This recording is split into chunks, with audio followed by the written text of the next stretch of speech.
अरे तुम्ही इतकं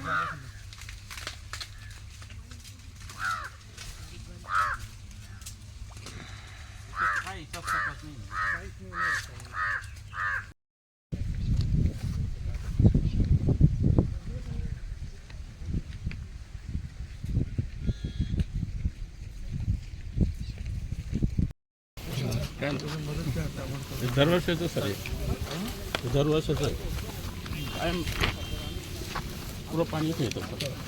चला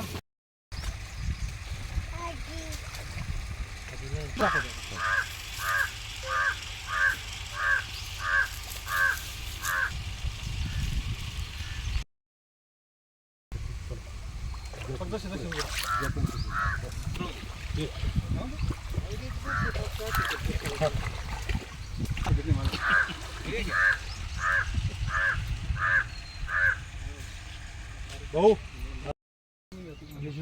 आणि इकडे सगळे वस्तू म्हणजे पूर्ण मका पाण्यात आहे. जिथे घरात पाणी गेलंय, घरात पाणी गेलं जिथे घरात पाणी गेलं वगैरे तर सगळ्यांना 10 किलो 10 किलो गहू 10 किलो तांदूळ ताबडतोब देऊन टाका. हो सर त्या दिवशी मला सांगा.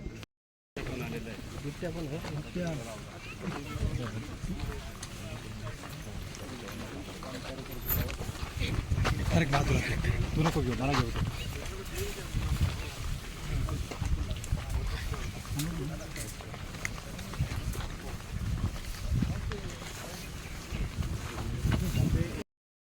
समोर हात नाही लावायचं बाईकला आणि इकडे बघायचं. स्टार्ट. मी शरद दत्तात्रय भागवत गौंडगाव. सोमवारी मंगळवारी खूप पाऊस झाल्यानं अतोनात नुकसान झालेलं आहे. सरकारनं या नुकसानीचं लवकरात लवकर पंचनामे करून एकरी 1 लाख रुपयाची मदत ही सरकारनं दिवाळीच्या आत शेतकऱ्यांना द्यावा ही सरकारला विनंती. आज 4 दिवस झाले गुडघा इतकं पाणी शेतामध्ये. सगळे सोयाबीन, कपाशी, मका, कांदे, उन्हाळ्याची रोपं सगळे पाण्यामध्ये आज रोजी. जर सरकारनं लवकरात लवकर लक्ष द्यावं शेतकऱ्यांकडे बस. मी वेदांत विजय भागवत. मी गवंडगाव येथील एक शेतकरी आहे. आणि जसं की तुम्ही बघताय की सोमवार मंगळवारी ज्या पद्धतीने या ठिकाणी पाऊस झाला तर अक्षरशः मक्कामध्ये गुडघाभर पाणी या ठिकाणी साचलेलं आहे. आणि मक्काच नाही तर कांदे असतील, या ठिकाणी आमची कपाशी असेल, या ठिकाणी आमची सोयाबीन असेल, सोयाबीनला तर अक्षरशः मोड आलेली आहे. अशी परिस्थिती या ठिकाणी झालेली आहे. आणि आता खूप केलं आहे. आता जवळजवळ माझी 7-8-10 एकर जवळजवळ मका आहे. तर जी मका जी आहे तर पूर्ण पाणी गेल्यामुळे आता त्याचं आउटपुट उत्पन्न काहीच निघणार नाही आहे ना.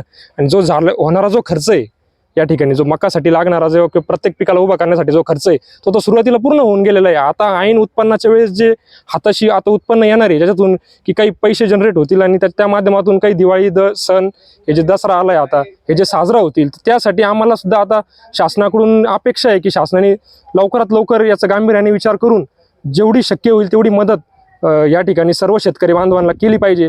तरच काहीतरी या ठिकाणी होणार आहे असं माझी तरी तीव्र इच्छा आहे. आणि सगळ्याच शेतकरी बांधवांची अशी तीव्र इच्छा आहे की शासनाने गांभीर्याने या सगळ्या आत्ताच या ठिकाणी भुजबळ साहेब येऊन गेले, त्यांनी या ठिकाणी बघितलेलं आहे की काय परिस्थिती आहे. त्यामुळे वेगळं काही सांगण्याची गरज नाही आहे. जे आहे ते सर्वांच्या समोर आहे. त्यामुळे शेतकऱ्यांना लवकरात लवकर मदत देणं हीच आमची अपेक्षा आहे.